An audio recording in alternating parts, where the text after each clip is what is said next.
Hello, grade 11 students. Welcome to our new session about the pedigree. Here we continue with our chapter, the genetics. So first, what is a pedigree? Pedigree is known to be the genetic representation of the family tree, the tree of the family. This will show the inheritance of specific traits or disease through the generation from the generation 1, 2, 3, 4, and so on. So this pedigree shows the relationship between the family members and indicate which individual they express or they carry this trait, but they carry it silently as it's masked in the parents. So this is the pedigree. This is the shape of the pedigree. First of all, the pedigree should be drawn using a pencil. Second, it should be closed with a box and given a title. Always the circle will be for the female and the square it's for the male. First, we have the first generation, so they gave it the symbol I.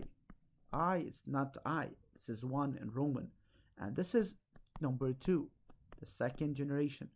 And this is the third generation. And this is the fourth generation. So for example, if I want to name the first member, this is a male, so you gave it, for example, 1, 1. And this is 1, 2. And this is 2, 1. This is 2, 2. 2, 3. 2, 4. And so on. And this is here 3, 1. 3, 2. 3, 3. And so on. And here we have 4, 1. 4, 2. And also so on. So this legend is very important. We have to use it. So it has said here, according to a specific trait, the blue circle is for the normal female. So here, these are normal females, for example.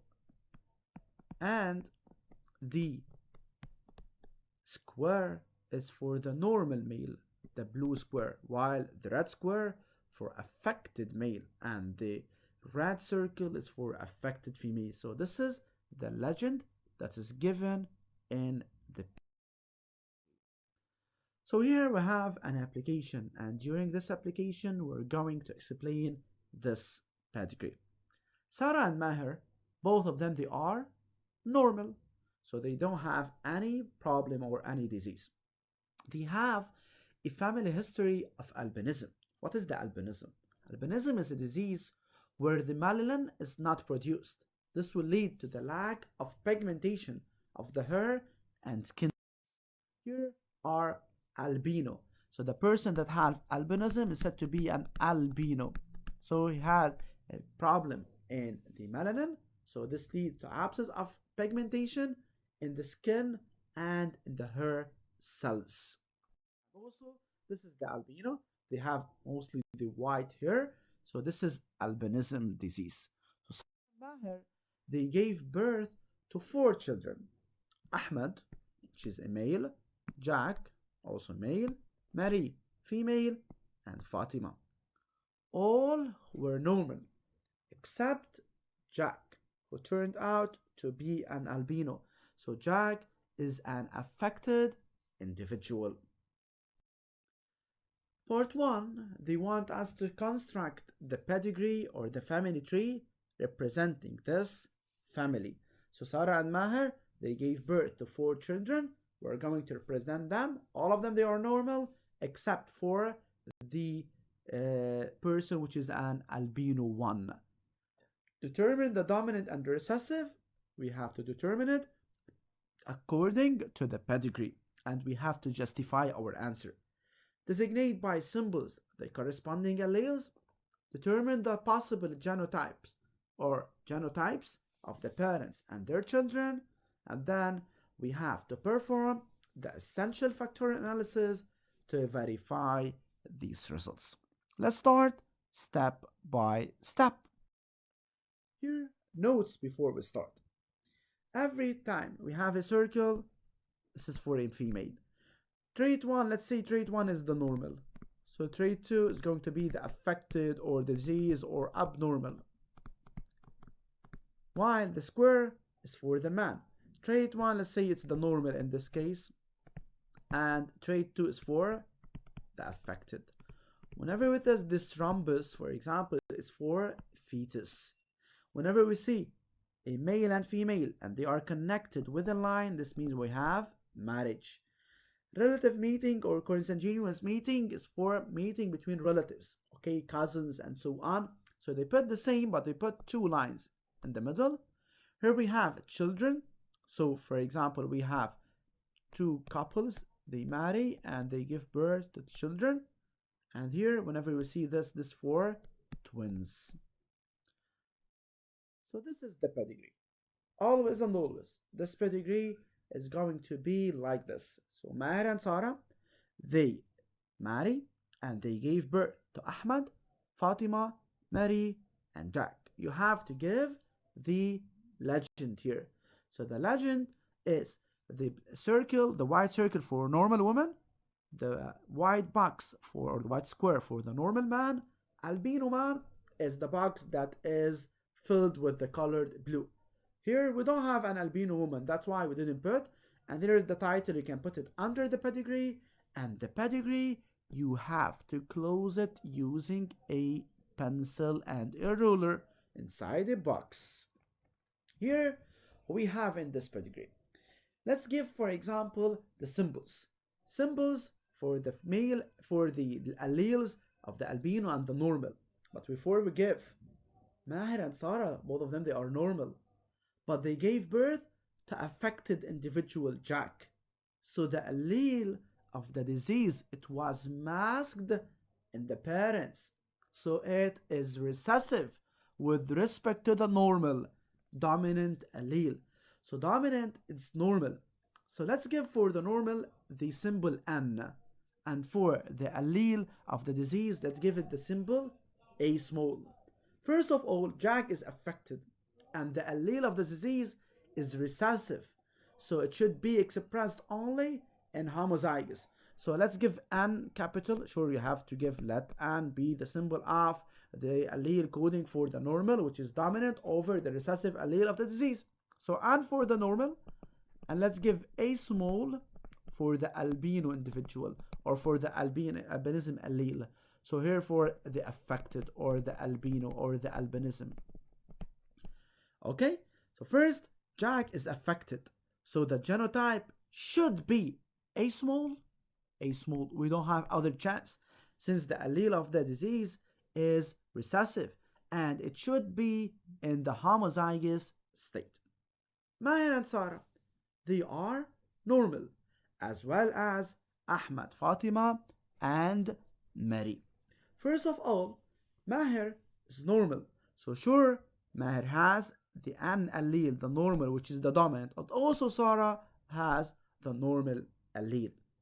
Jack has two alleles, A small, A small. So Jack will inherit A small from the mother, from Sarah, and A small from the father, from Maher. So both of them, they are heterozygous, having genotype N capital A small and N capital A small. So they carry the allele of the disease, but it was masked in the parents. What about Ahmad, Fatima, and Mary? Ahmad, Fatima, and Mary, they are normal. So they carry the normal allele. So all of them, they have N, and N. But wait a minute.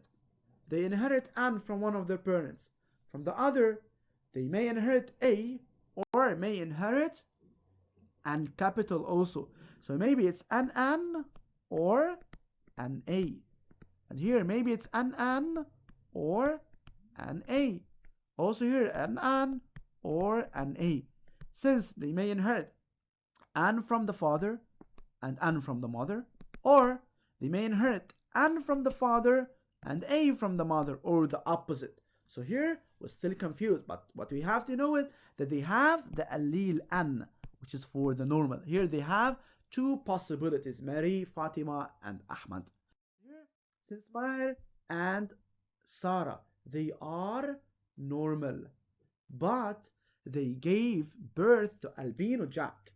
So the parents, they carry the albinism allele, but it was masked. Very important word here. Masked by the dominant allele, which is for the normal.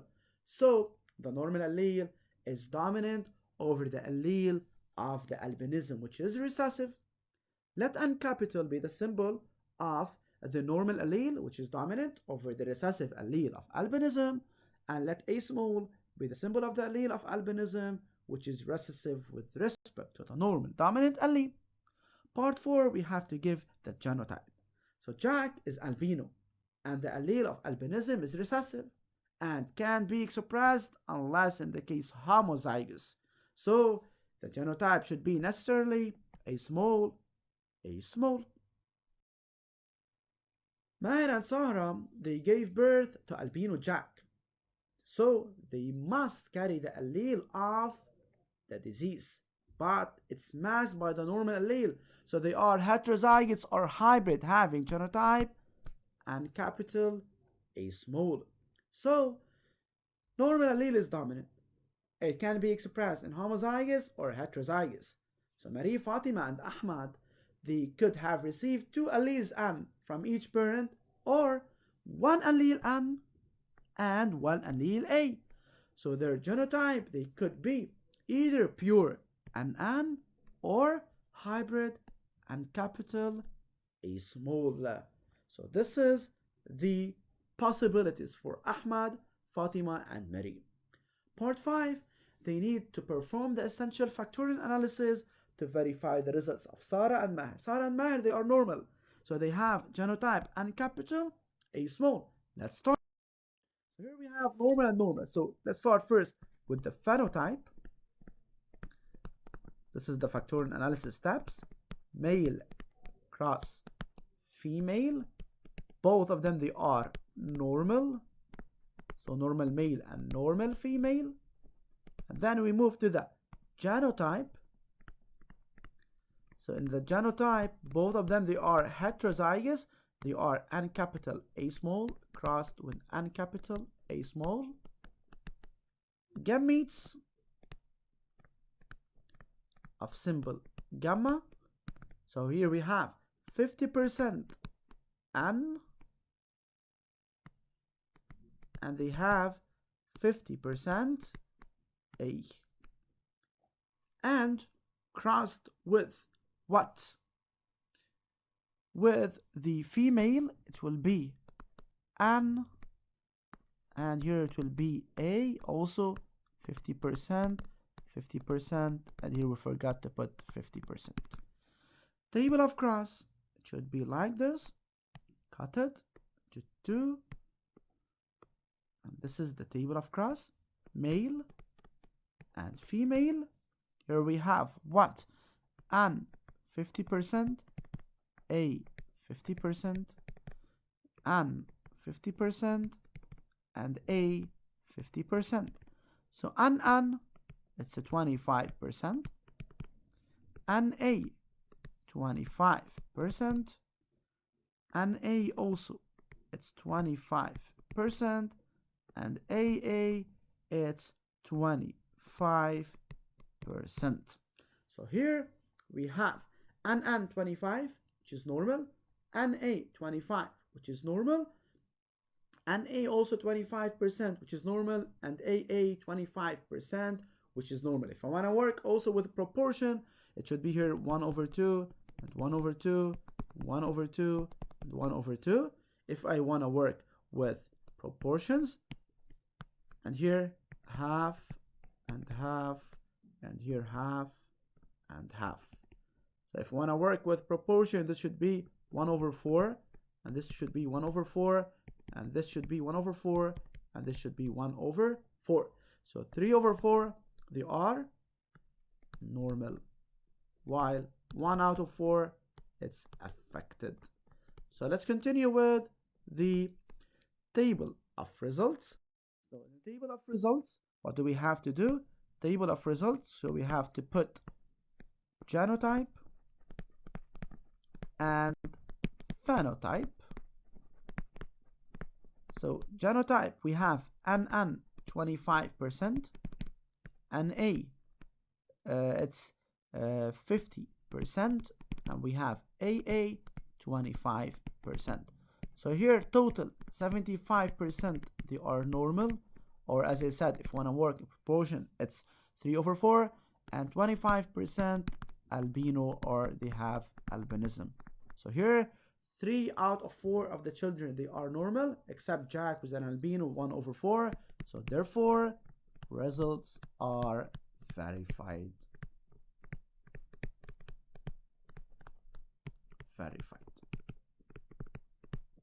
That's it. Thank you. Bye bye.